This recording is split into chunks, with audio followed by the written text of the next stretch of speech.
I look forward to finding ways we can reduce violence in our society while at the same time respecting the constitutional rights of Americans. State Representative Patrick Windhorst yesterday during an Illinois House Gun Violence Prevention Committee, where they held a subject matter hearing on a variety of measures where they said is an intersection between gun violence and mental health. It's Illinois in Focus Daily. Like, subscribe, hit that notification bell, and be with me each and every weekday morning here. So we're going to talk about a couple of different committees that met yesterday. One advancing a measure about human trafficking awareness, and the other just holding a subject matter. So the Illinois House Gun Violence Prevention Committee. It's a new committee this year, chaired by State Representative Maura Hirschauer, and they've already advanced a couple of bills out of committee, including a Republican measure about requiring school officials, if they hear of any kind of threat involving a firearm against anybody, a student or the school, they have to report it as soon as possible. Interesting, they had to try to codify that. But that was one Republican measure that advanced out of the Gun Violence Prevention Committee. But they had some Democrat measures advance as well, including better reporting for stolen firearms and databases and whatnot. But some other things that are kind of lingering in this committee. You've got several House bills still, but you also got Senate Bill 8, and that is the measure that would require gun owners to lock up their firearms in a house or their place of business if certain individuals that aren't allowed to have firearms are in the premise. So that passed the Senate earlier this month. It's now in the House. They did not bring that up yesterday and advance it out of a House committee. So we'll be watching for when that ultimately does move through. I expect it to move through probably second or third week of May, depending on how tight they want to make their schedule and if they're going to go all the way to May 31st or not. So that the committee, though, they did tackle several measures dealing with, say, for instance, the issue of restraining orders. And they wanted to clean up some language to make it more clear with recent measures they've already approved for law. But one thing they also talked about was this measure, House Bill 3157. And House Bill 3157 deals with mental health and firearm owner ID cards. So we'll review this here in a moment, but let's hear from Maura Hirschauer opening yesterday's session with a message about what the ultimate goal is when it comes to looking at mental health and gun violence. We are not evaluating or judging, but instead we are looking at access to guns in our system and the policies that we currently have in place that aim to protect people in crisis from harming themselves or others. So Hirschauer saying the point of the committee is to do just that, look at these various issues that they say are driving factors for violence and how mental health could be part of that, but we don't want to stigmatize mental health. Representative Patrick Windhorst saying that they're willing to, again, a Republican in the minority, they're willing to work alongside Democrats on this issue, but they have to be cognizant of where the lines are drawn.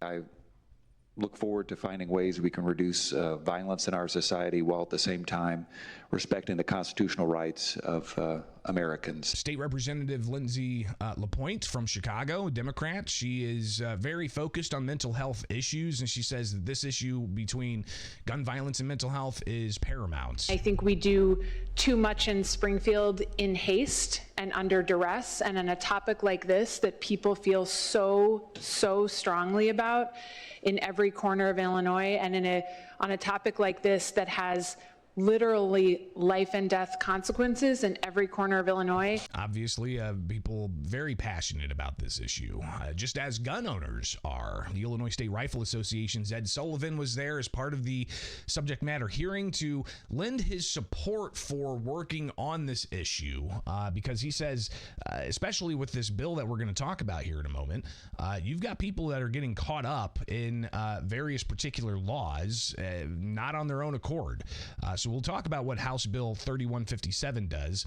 Just read through this synopsis here. It says, provides that in cases in which a person who has had his or her firearm owner ID card revoked or denied because he or she was a patient in a mental health facility and who's received a mental health evaluation by a physician, clinical psychologist, or qualified examiner, as those terms are defined in the Mental Health and Developmental Disabilities Code, and has received a certification that he or she is not a clear and present danger to himself, herself, or others, to receive a restoration of his or her right to obtain a firearm owner's identification card, shall provide all collateral records to the physician, clinical psychologist, or qualified examiner making the certification, and the person shall attest by signature that all collateral records have been provided to the evaluator, and it goes on from there.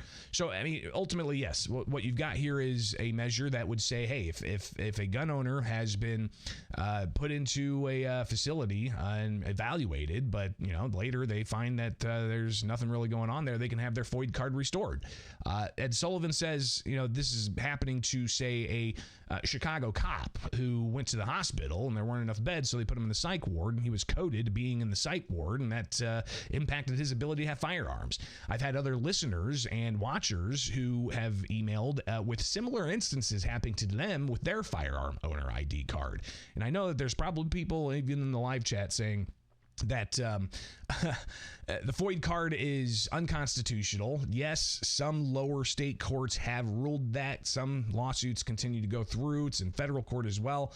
But it's the law of the land as it is. So how this plays out with the idea of having the FOID card be something that's supposed to keep certain individuals from getting firearms, the courts are still dealing with that, but it is the law of the land. But Ed Sullivan from the Illinois State Rifle Association says we have to fix this issue of somebody being improperly tagged as having mental health issues to be able to get their Second Amendment rights restored through the FOID card process in the state of Illinois. Here's Sullivan. Van go. 1, 2, 3, go. Safer, so people that truly are dangerous are not going to have firearms, because obviously we don't want suicides. We don't want the problems. What's going to happen with this particular bill? Obviously, it's still in the House, so maybe they'll get a Senate bill that's passed over, part of like, you know, the shell bill process, and they'll gut and replace and get you something before too long. So that's just one issue that happened in the Illinois House Gun Violence Prevention Committee. In a separate House committee, they actually did pass something dealing with public safety and human trafficking in particular. Here is Democratic State Representative Ann Williams from Chicago talking about the measure that has bipartisan support to address human trafficking. Credit really needs to go to this very impressive list of stakeholders, and it's an incredible example of how you can work together to accomplish a very, very important goal. And I'm just, again, I'm just at the back end of the process, and credit really goes to the people who have been working tirelessly on this. And I have to also point out that state police has really prioritized that in terms of their legislative agenda. So Williams talking about this measure that's going to bring about better transparency, better understanding, more training for officials to identify human trafficking. They even had Illinois State Police Director Brendan Kelly there to talk about the state police's role in all of this and just how real human trafficking is across the state. Juveniles maybe have been charged with a status offense of some type or a misdemeanor, and the reality is, rather than the perpetrator in that case, they are actually the victim. They've been used by someone who is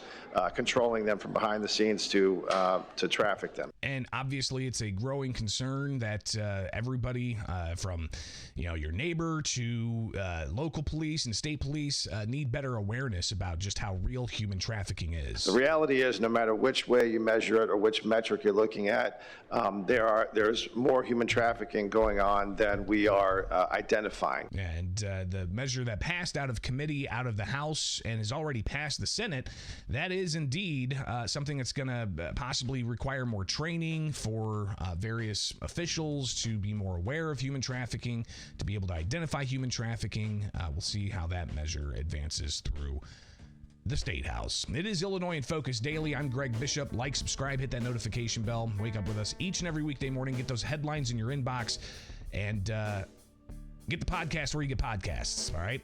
It's Illinois in Focus Daily.